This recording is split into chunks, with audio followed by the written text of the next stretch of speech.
দৌলতদিয়া ফেরিঘাটে সৌহার্দ্য পরিবহনের বাস দুর্ঘটনায় ২৬টি তাজা প্রাণ নিভে যাওয়ার ঘটনায় শোকের ছায়া নেমেছে সারা দেশে। বাসটি নদী থেকে উদ্ধারের পর চালক আরমান খানের মরদেহ উদ্ধার করা হয়েছে, যা নিশ্চিত করেছে যে দুর্ঘটনার সময় হেলপার নয়, চালক নিজেই স্টিয়ারিংয়ে ছিলেন।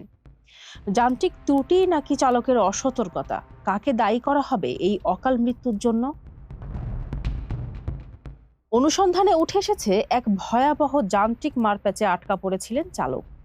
স্থানীয় মেকানিক ও অভিজ্ঞ চালকদের মতে বাসটির এয়ার ব্রেক সিস্টেমে ত্রুটি দেখা দিয়েছিল। টাটা কোম্পানির নির্দিষ্ট কিছু মডেলে ইঞ্জিন বন্ধ থাকলে ব্রেকের হাওয়া বা প্রেসার কমে যায়।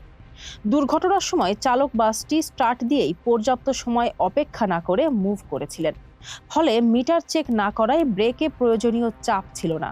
ফলে চালক শেষ মুহূর্ত পর্যন্ত চেষ্টা করেও বাসটি থামাতে পারেননি, যা বাসটিকে নদীতে পড়া থেকে আটকাতে ব্যর্থ হয়।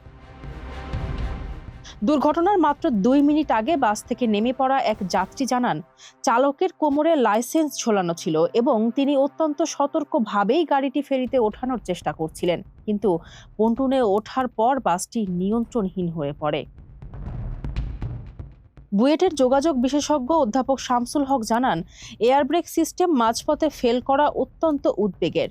উন্নত প্রযুক্তির ব্রেকিং সিস্টেম কেন আমাদের গণপরিবহনে অনুপস্থিত তা তদন্ত করা প্রয়োজন। ফারজানা হাসিন, মানবকণ্ঠ।